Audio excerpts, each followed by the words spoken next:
네,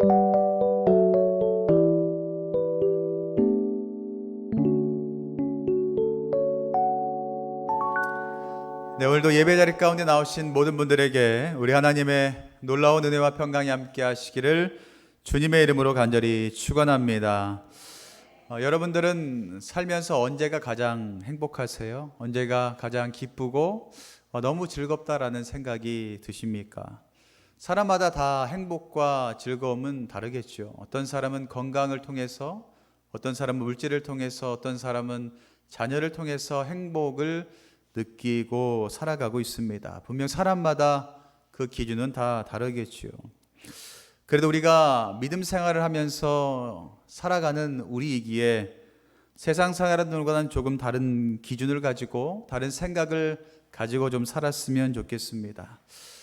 저에게 많은 사람들이, 그리고 때로 어떤 사람들이 물어볼 거예요. 목사님은 언제가 가장 행복하세요? 이렇게 물어본다면 제가 예수님을 인격적으로 만나기 전에는 이렇게 이야기했겠죠. 돈 많이 벌 때요. 세상으로 성공하고 사람들이 나를 인정할 때 너는 너무나 행복합니다 라고 분명히 얘기했을 겁니다.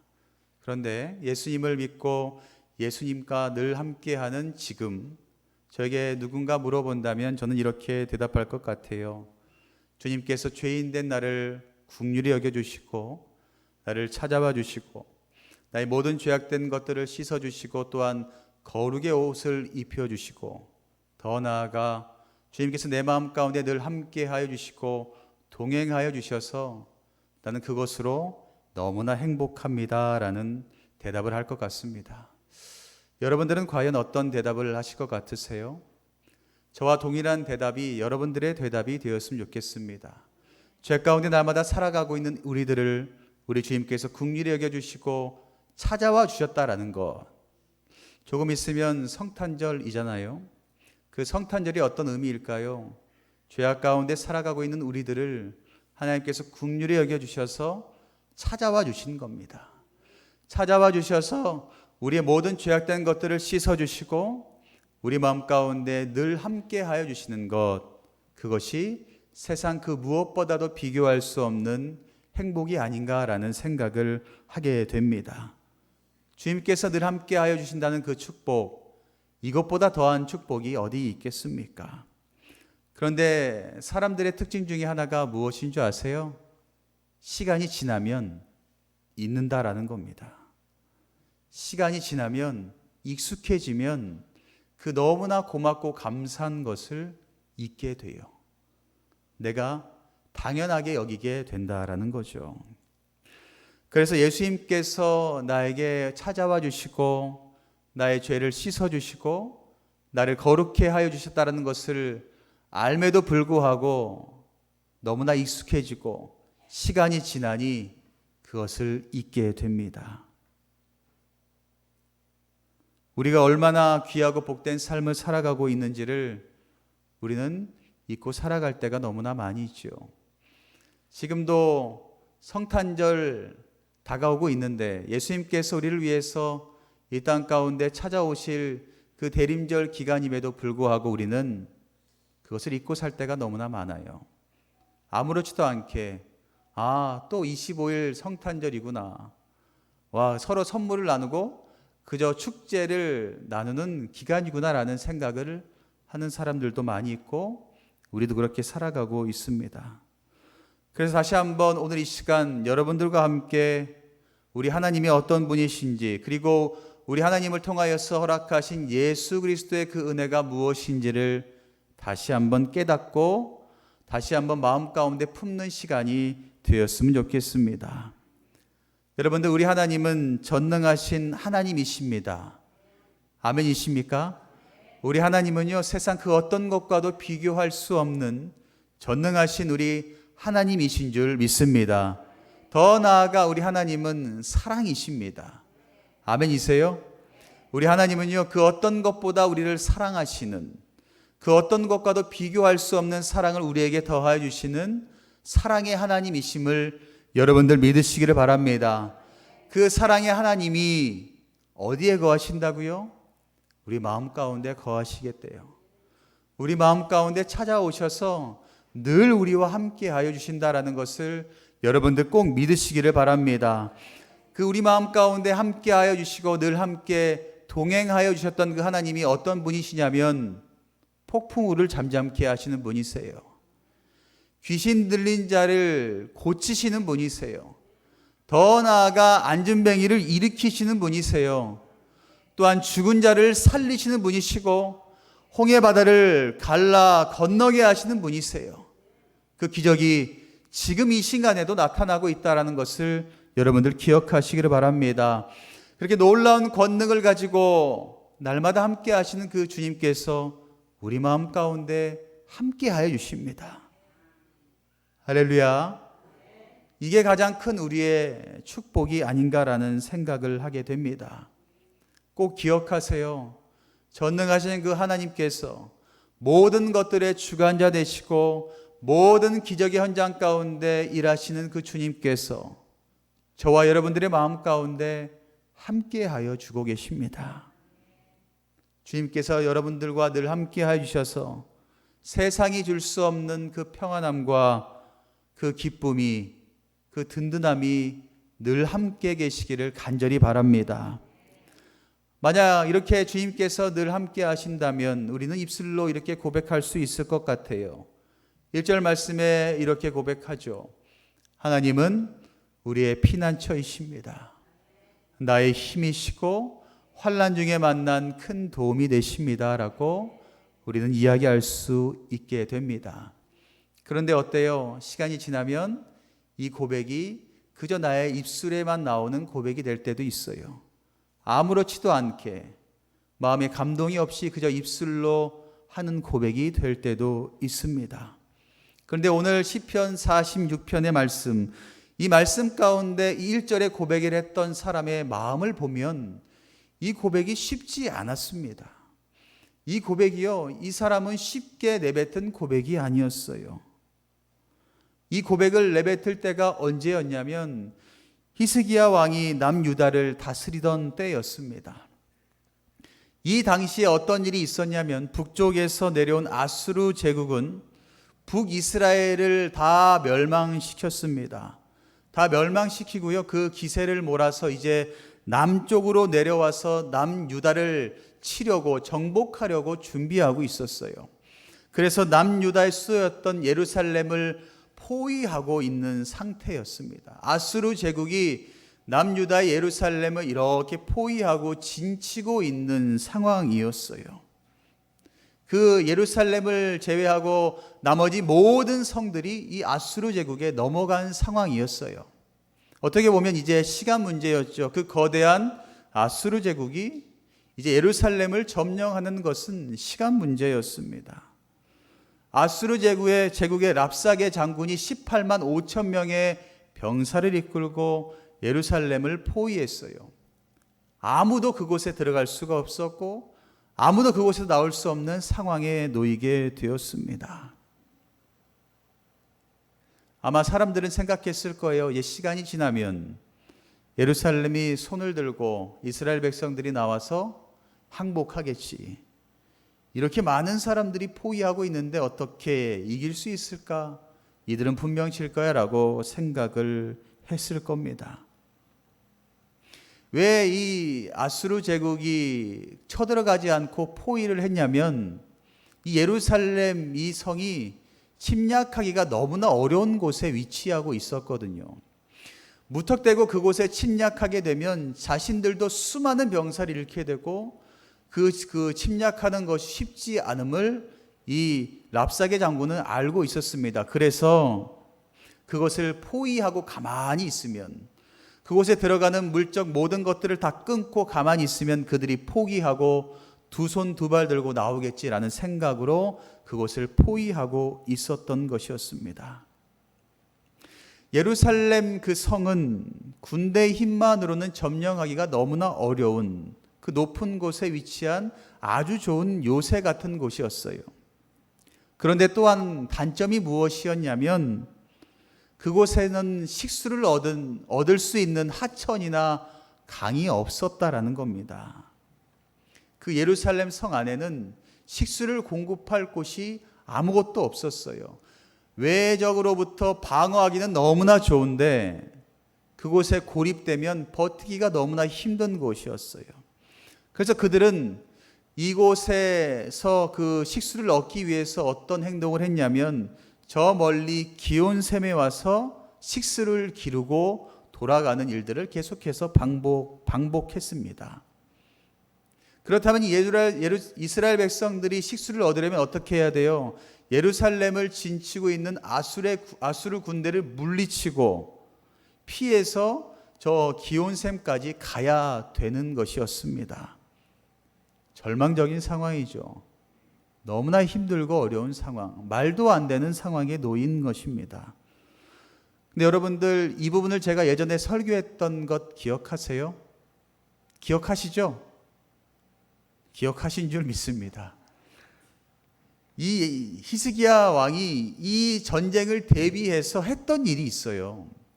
히스기야 왕이 되어서 이 아수르 군대가 쳐들어오는 것을 보고 자신이 할 수 있는 최선의 것을 하고 그 다음 하나님께 모든 것을 맡겼던 그 말씀을 제가 했던 적이 있어요. 히스기야 왕이 그때 무엇을 했냐면 전쟁을 대비해서 기온샘에서부터 지하를 통과하는 예루살렘에 들어오는 그 터널을 만들었다라고 제가 사진을 보여드렸어요. 기억나세요? 기온샘에서부터 이스라엘 지하를 통과해서 그 예루살렘 성 안에 그 호수를 만들 수 있도록 터널을 히스기야 왕이 만들었다라고 이야기했던 적이 있습니다. 그래서 그 예루살렘 성 안에 호수를 만들었는데 그 호수의 이름이 실로암이라는 연못이 있었어요. 그 히스기야 왕이 그 연못을 만들었으니 어때요? 아무리 수많은 18만 5천 명의 아수르 군대가 진을 쳐도 그들은 물로 인하여서 걱정을 당할 수가 없었습니다. 날마다 그 생수가 마르지 않고 지하를 통해서 계속해서 공급되었기 때문에 그들은 걱정하지도 않았죠. 이 상황을 아수르 군대는 몰랐던 것이었습니다. 이렇게 절망적이고 막막한 상황 가운데 전쟁의 그 환난 가운데 이스라엘을 지켜준 것은 성벽이 아니었습니다. 굳건하게 진쳐 있는 성벽이 아니라 그 깊이 지하에서 흐르는 한 줄기 생명수 같은 물이었습니다. 그 생명수 한 줄기 물이 이 이스라엘 백성의 마음을 적시고 평안하게 해주게 되었던 것이었습니다. 눈을 들고 밖을 보면 죽음의 상황 가운데 놓여 있었지만 수많은 군대가 진을 치고 죽음의 자리 가운데 세워 놓여져 있었지만 그들이 평안함을 누릴 수 있었던 것은 저 멀리 기온샘에서 흘러들어오는 한 줄기 그 생명수로 인하여서 그들의 마음이 평안함을 얻게 되었던 것입니다. 사랑하는 성도 여러분, 여러분들의 삶에서나 가정에서나 여러분들의 마음 가운데 혹여나 위급한 상황이 닥쳐온다면, 여러분들 가운데 어려움이 닥쳐온다면 여러분들을 지켜주는 것은 과연 무엇이라고 생각하십니까? 여러분들을 보호하고 여러분들 가운데 평안함을 누릴 수 있도록 해주는 것은 과연 무엇일까요? 위기의 순간, 어려움의 순간 여러분들을 지켜주는 것은 성벽이 아닙니다. 큰 집이 아니라 물질이 아닙니다. 높은 지위에 앉아있는 그런 것들이 아닙니다. 위기의 순간 우리를 지키는 것은, 우리의 마음을 평안하게 할 수 있는 것은 다른 것이 아니라 우리의 마음 가운데 흐르는 한 줄기 생명수가 있어야 된다라는 것입니다. 그 생명수가 뭘까요? 우리 하나님께서 우리에게 허락하신 그 은혜, 그 사랑의 그 줄기가 우리 마음 가운데 흘러가야 될 줄 믿습니다. 위에서부터 흐르는 그 하나님의 사랑이 우리의 마음을 흐르고 우리 마음 가운데 채워지게 되면, 실로암 연못처럼 우리의 마음을 채워지게 되면 우리는 그 마음 가운데 생긴 사랑의 샘물로 인하여서, 은혜의 샘물로 인하여서 우리는 평안함을 얻게 될 줄 믿습니다. 아수르 군대는 분명 생각했을 겁니다. 예루살렘을 겹겹이 에워싸면 유대인들이 스스로 무너지고 나오겠지. 항복할 줄 그들은 알았어요. 그러나 그들이 시간이 지남에도 불구하고 항복하지 않습니다. 오히려 그 성에서 이러한 소리가 들리기 시작해요. 1절 말씀인데요. 우리 1절 말씀을 다시 한번 그 상황에 비추어 보면서 여러분들이 고백했으면 좋겠어요. 지금 여러분들이 이 예루살렘 성 안에 딱 갇혀 있는 거예요. 밖을 보면 와, 군대가 나를 죽이려고 해요. 그런데 어때요? 저 하늘에서부터 내려오는 하나님의 은혜로, 하나님의 사랑으로 여기가 가득 채워져 있어요. 그 상황 가운데 1절의 고백을 하는 겁니다.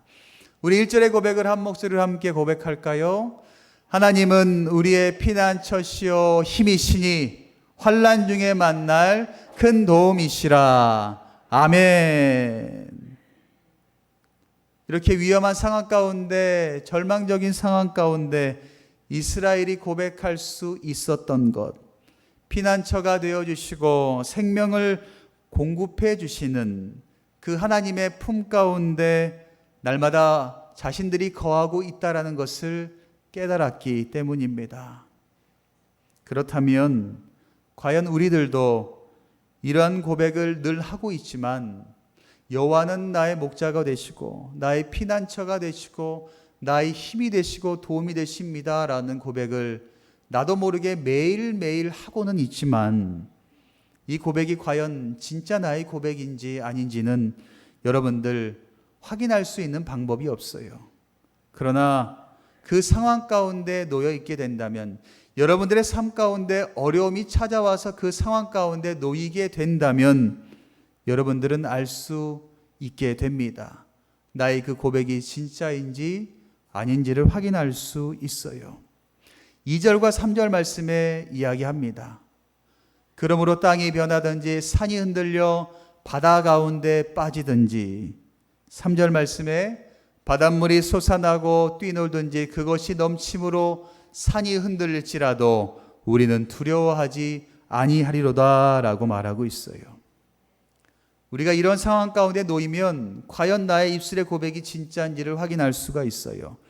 땅이 변하여 움직이고 무엇을 뜻할까요? 지진이 일어난다는 거예요. 그리고 산이 흔들려 바다에 빠집니다. 홍수가 일어난다는 것이지요. 그리고 다시 말해 지진과 홍수가 나타나더라도, 그리고 바닷물이 솟아나 뛰놀며 산을 덮칠지라도, 여러분들 TV에서 자주 보셨던 쓰나미가 몰려올지라도, 이 말씀을 돌아보면 어떤 거예요? 자연재해가 나의 삶 가운데 찾아오는 겁니다. 여러분들, 자연재해는 우리 힘으로 할 수 있는 것이 아무것도 없어요. 다시 말해서 어떻게 이야기할 수 있어요?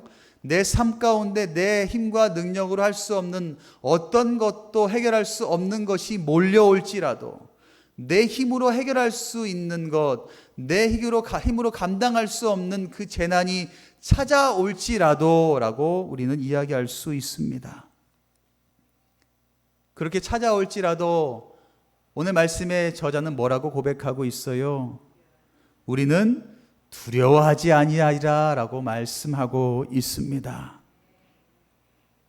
여러분들에게도 이러한 고백이 나타나기를 간절히 소망합니다.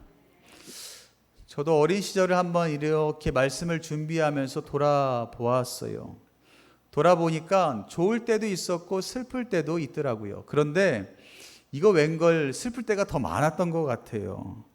그리고 절망적인 순간 아주 제 머릿속에 남는 기억이 하나 있어요. 그게 무엇이었냐면, 하루는 고등학교 학교를 마치고 이렇게 집에 갔어요. 집에 갔는데 집에 문을 열고 들어갔더니 집이 그냥 엉망진창인 거예요. 야, 이게 왜 이렇게 집이 도둑이 들었나 싶어가지고 왜 이렇게 집이 지저분한가 봤더니, 어머니는 넋이 이렇게 앉아있고, 집에 봤더니 온 집안에 빨간 딱지가 이렇게 붙어 있는 거예요.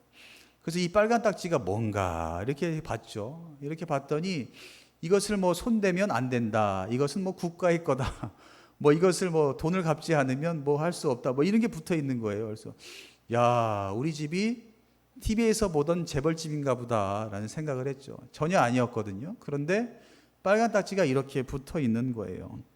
말로만 듣던 뭐예요? 쫄딱 망한 거예요. 집이 쫄딱 망한 상황에 놓인 거예요. 야, 이걸 어떻게 해야 되나 막막하고, 야, 이 순간을 어떻게 이겨내야 될까? 절망적인 상황이 나올 수도 있었습니다. 손에 가진 것은 아무것도 없었고요. 제 상황과 우리 가정의 상황을 돌아보니 아수르 군대 18만 5천 명이 에워싸고 있는 것 같았어요. 우리 가정의 상황 가운데 할 수 있는 것은 아무것도 없더라고요. 그냥 계속 가만히 있으면 절망 가운데 빠져 두려움 가운데 놓이고 넘어질 수밖에 없을 것 같더라고요. 그래서 무엇을 했냐면 그 상황 가운데 고백했던 것이 있어요. 오늘 1절 말씀을 날마다 고백하며 살았어요. 그런데 지금 어디에 제가 서 있어요? 이곳에 서 있습니다. 어떻게 그렇게 이곳에 설 수 있게 되었냐면 그 상황을 이길 수 있는 유일한 방법이 하나 있었는데, 저희 집이 그때 당시에 교회 밑에 있었어요. 교회 아래에 살았던 거 아니라 교회가 언덕 위에 있었고 그 언덕 바로 아래 저희 집이 있었어요. 그래서 저희는 눈을 들면 교회가 보여요. 눈을 들면 늘 교회가 보이고 어느 곳에 가든지 간에 교회를 지나갈 수밖에 없었어요. 그래서 저희 가정은 늘 무엇을 했냐면 창문을 열면 교회가 보이니까 창문을 열고 늘 기도했어요. 그리고 저도 어디를 가든지 간에 교회를 지나다니며 마당을 밟고 늘 기도했어요. 하나님, 늘 주님과 함께 할 수 있도록 주님께서 주시는 그 은혜 자리 가운데 거할 수 있게 해달라고 늘 기도하며 살았어요. 그랬더니 그 언덕 위에서부터 흐르는 그 하나님의 은혜가 그 밑에 있는 저희 집까지 한 줄기 생명의 은혜로 생명의 줄기가 되어서 이렇게 흘러내리고 있었습니다. 그래서 그 상황 가운데 절망 가운데 놓여 있었지만 우리는 절망하지 않았어요. 그럼에도 불구하고 저희 가정은 열심히 교회를 나갔죠. 열심히 봉사하고 열심히 하나님의 뜻대로 살며 입술 가운데 고백했어요. 여호와는 나의 목자시니 나의 요새시고 나의 상성이시니 나는 절대로 두렵지 않습니다. 지진이 일어날지라도 쓰나미가 몰려올지라도 여러 가지 자연재해 내 힘으로 할 수 없는 것들이 몰려올지라도 나는 여호와로 인하여서 기뻐합니다라는 고백을 늘 하며 살았습니다. 그랬더니 저희 가정은 지금 그 누구보다도 평안하고요. 그 누구보다도 잘 삽니다.